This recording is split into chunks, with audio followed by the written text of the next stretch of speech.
కార్తీక దీపం సీరియల్లో కార్తీక్ను దాసు హాస్పిటల్కి వచ్చి హారిక గారిని డాక్టర్ గారు జ్యోత్స్న హాస్పిటల్కి వచ్చింది దేనికోసం వచ్చింది అని అడుగుతాడు. అయితే మీ మామయ్య ఎలాగ అడిగాడో అలాగే నా బ్లడ్ శాంపిల్స్ మ్యాచ్ అయ్యాయి కదా, ఎలా మ్యాచ్ అయ్యాయి, ఎవరైనా అబద్ధం చెప్పారా లేకపోతే మీరే చెప్పారా, అబద్ధం ఆడమని చెప్పారా అని అడిగింది. నేను గట్టిగా సమాధానం చెప్పగానే వెళ్ళిపోయింది అనేసి డాక్టర్ హారిక అంటారు. దానికి దాసు అంటాడు, అలా వెళ్ళిపోదు అనేసి అంటాడు గట్టిగానే. అయినా తనతో మాట్లాడమే డాక్టర్ అని అంటాడు దాసు. మామయ్య ఊరుకోండి, జ్యోత్స్నకి అనుమానం వచ్చింది, అందుకనే వచ్చింది, మీరు దీనికోసం ఏం టెన్షన్ పడకండి. హారిక గారిని అడిగింది. మీకు నేను అన్నీ చెప్తాను కదా, మీరు టెన్షన్ పడకండి అని కార్తీక్ అంటాడు. డాక్టర్ హారిక, కార్తీక్ మీరు జ్యోత్స్నతో చాలా జాగ్రత్తగా ఉండాలి. జ్యోత్స్నకి అనుమానం మొదలైంది కాబట్టి నిజం తెలుసుకోవడానికి ప్రయత్నిస్తుంది, చాలా కేర్గా ఉండాలని డాక్టర్ అంటుంది. నేను చూసుకుంటాను డాక్టర్ అనేసి అంటాడు కార్తీక్. లేదు, దీపకి ఆపరేషన్ ముందే ఇంట్లో చెప్పేస్తే మంచిది అని డాక్టర్ హారిక అంటది. కార్తీక్ అంటాడు, అప్పుడే చెప్పొద్దు అని కార్తీక్ అంటాడు. ఈ ప్రాబ్లంని మీరు సాల్వ్ చేయలేరు, అందుకనే దీప సుమిత్ర గారి కూతురు అని చెప్పేయండి అని హారిక అంటుంది. నాకు భయంగానే ఉంది, అయినా మా అత్త కోసం కొద్ది రోజులు చెప్పకుండా ఉంటేనే మంచిది అని కార్తీక్ అంటాడు. అప్పుడు దాసి మనసులో, కార్తీక్ చెప్పకపోతే నేను చెప్పేస్తానని మనసులో అనుకుంటాడు. మామయ్య పదండి అంటాడు కార్తీక్. కార్తీక్ మీరు ఎలాగైనా జ్యోత్స్నతో జాగ్రత్తగా ఉండండి, మీరు ముందుగానే చెప్పియండి, లేకపోతే మీ మామయ్య గారికి చెప్పియండి అని హారిక అంటుంది. అయితే చెప్పేస్తాం డాక్టర్ అనేసి అంటాడు దాసు. మామయ్య అని సరే డాక్టర్ గారు వెళ్ళొస్తామంటే అనేసి వెళ్ళిపోతుంటారు. అయినా కార్తీక్ మాత్రం ఈ విషయాన్ని ఎన్నాళ్ళు దాస్తాడు, నేనైనా దశరథ గారికి చెప్పేశాను కాదని డాక్టర్ హారిక అనుకుంటుంది. ఇక్కడ ఎలాగ ఉండగా అక్కడ జ్యోత్స్న అని పారిజాతం ఏమే ఎక్కడికి వెళ్ళావని అడుగుతుంది. ఎక్కడికో వెళ్ళానులే అంటుంది జ్యోత్స్న. ఎక్కడికో వెళ్ళానంటే అంటే చెప్పాల్సిన అవసరం లేదనుకుంటున్నావా అంటుంది పారిజాతం. అయితే డాక్టర్ హారిక దగ్గరికి వెళ్ళాను అనేసి జ్యోత్స్న అంటుంది. హాస్పిటల్కి వెళ్ళాను కానీ ఈ విషయం ఎవరికి చెప్పకు అని అంటుంది జ్యోత్స్న. ఎవరికి చెప్పొద్దన్న విషయం దశరథ వినేస్తాడు.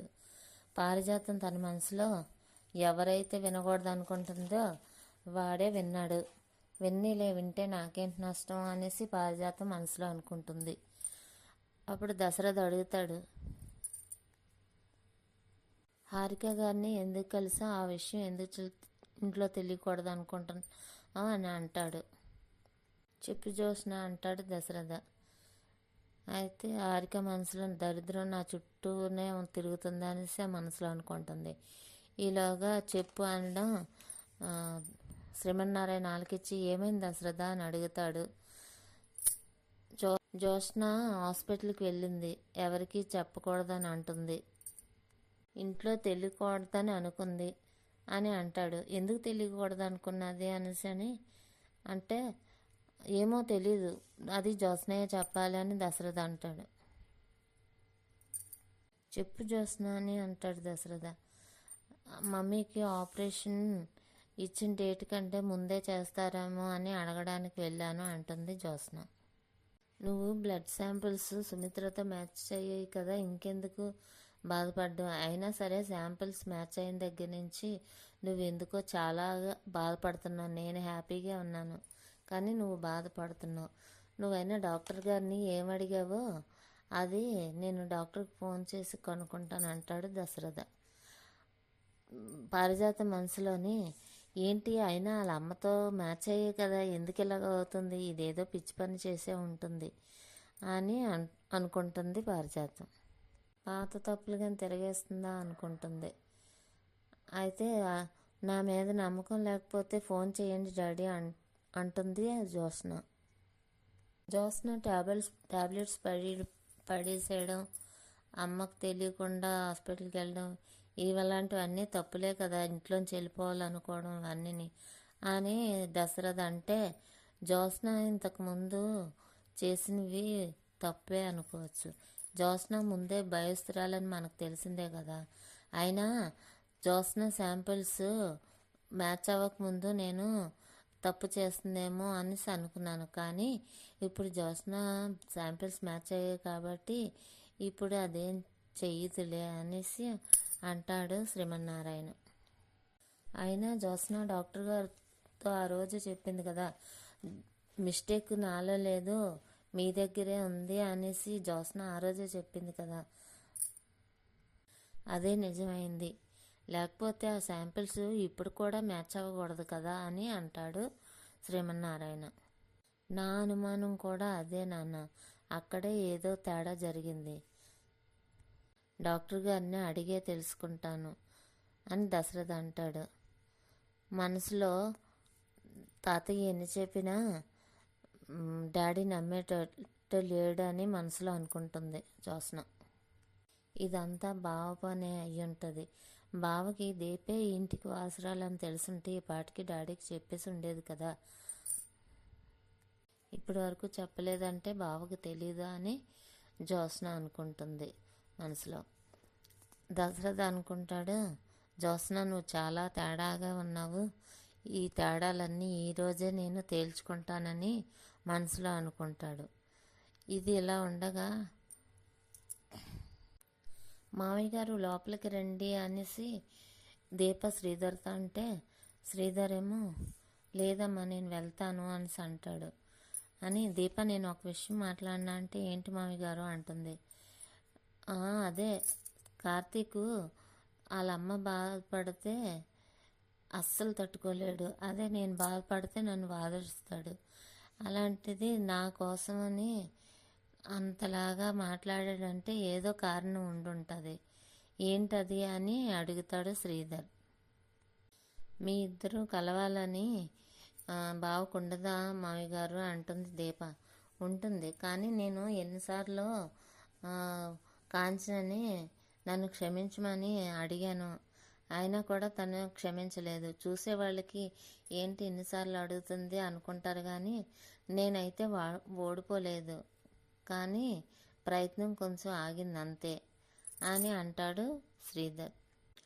నాకు తెలిసి మీరు ఏదో చాలా ప్రాబ్లంని ఫేస్ చేస్తున్నారు, ఎందుకంటే ఎప్పుడు వాళ్ళ అమ్మని కూడా బాధ పెట్టని వాడు ఈరోజు మాట తీసుకున్నాడు, తను ఒక మాట అడిగితే దానికి ఇంకో మాట తీసుకున్నాడు అంటేనే తెలిసిపోతుంది, ఏంటి ప్రాబ్లం చెప్పమ్మా నాకు అనేసి అంటాడు శ్రీధర్.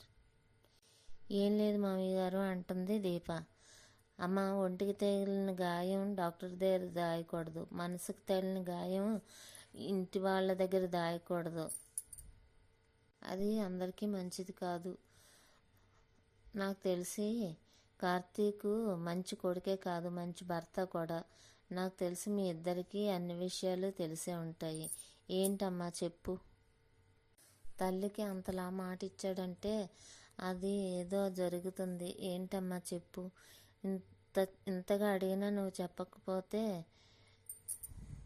ఇంకా నిన్ను అడిగి బాధ పెట్టను, కానీ ఒక్క విషయం చెప్తానమ్మా, కాంచన చిన్న వయసులోనే తల్లిని పోగొట్టుకుంది, ఇప్పుడు నీ కడుపులో ఉన్న బిడ్డ కోసమే ఎదురు చూస్తుంది.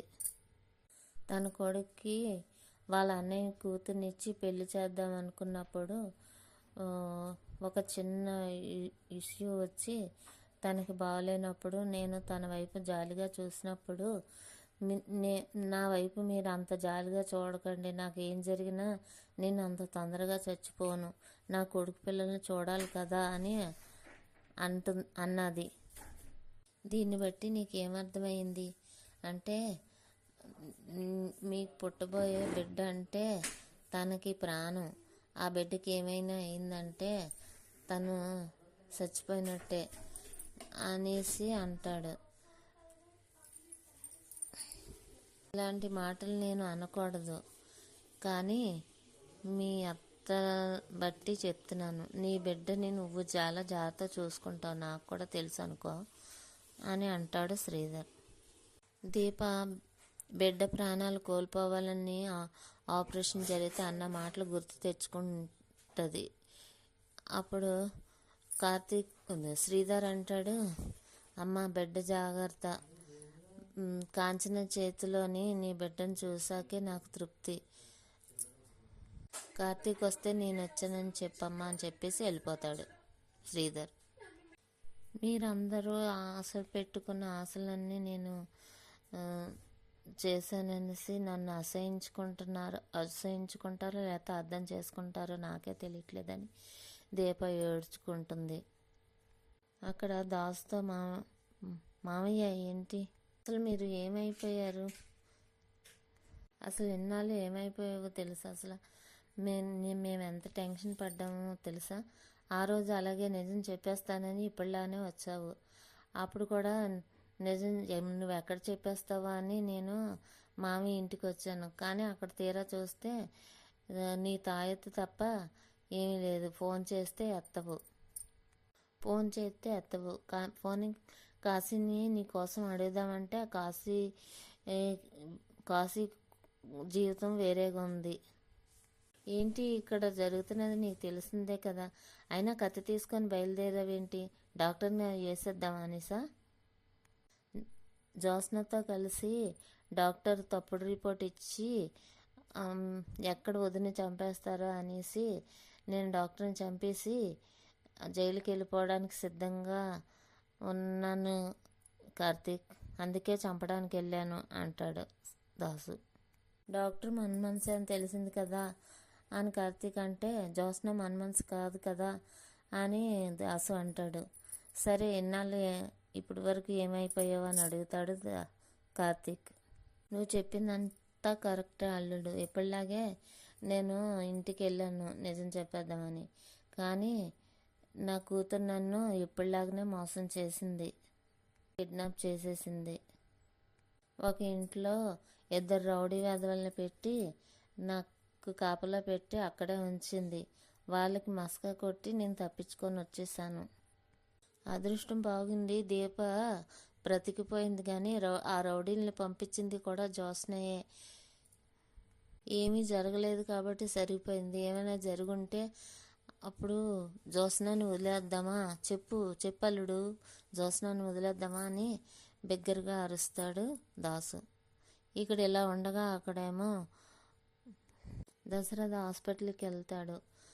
అప్పుడు హారిక, ఏంటి రోజు ఇది గుడి కాదు, ఇది హాస్పిటల్, ప్రతిరోజు వస్తున్నారు ఎందుకు అనేసి అంటుంది. అంటే నాకు కొద్దిగా అనుమానం ఉంది అంటే, అనుమానం ఉండడానికి వీల్లేదు అంటుంది.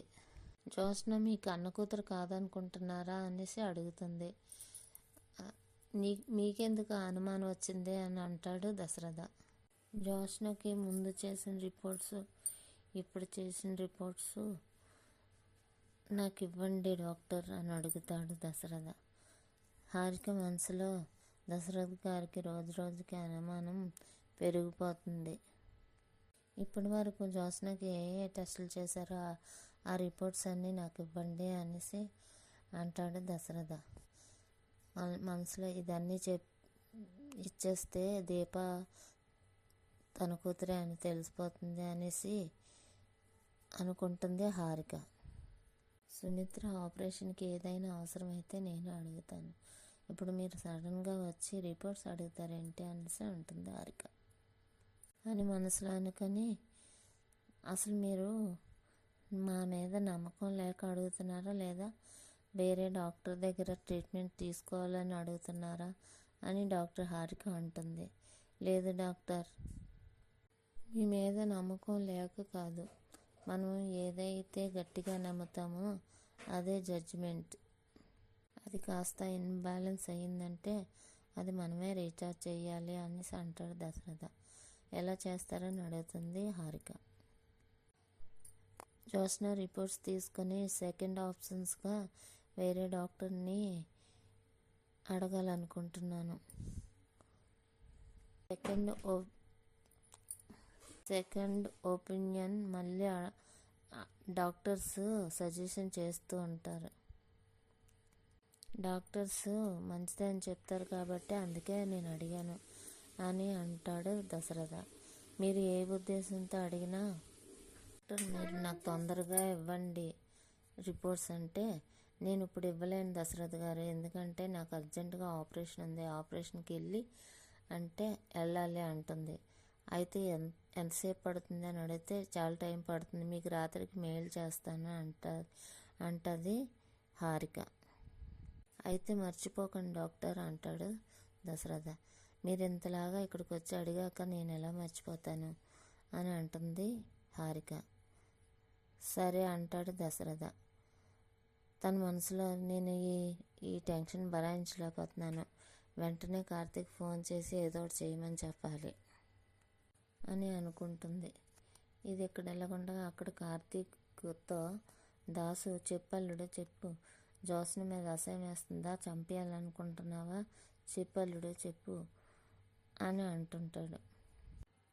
నేను కానీ రాకపోతే ఆవేశంతో డాక్టర్ గారిని చంపడానికి వెళ్ళావు, అక్కడ డాక్టర్ కోసం తెలుసుకున్నాక మళ్ళీ ఇక్కడికి ఆవేశంగా వచ్చావు, అసలు అత్త పరిస్థితి ఏంటో తెలుసా, అత్తకి మతి ఉండట్లేదు, చెప్పింది మర్చిపోతుంది, అసలు ఎవరాన్ని గుర్తుపట్టట్లేదు, అలాంటిది నువ్వు ఇప్పుడు ఇది చెప్తే అత్త ఏమైపోతుంది అంటాడు. ఈ సీరియల్ ఈ ఎపిసోడ్ ఇంతటితో అయిపోద్ది.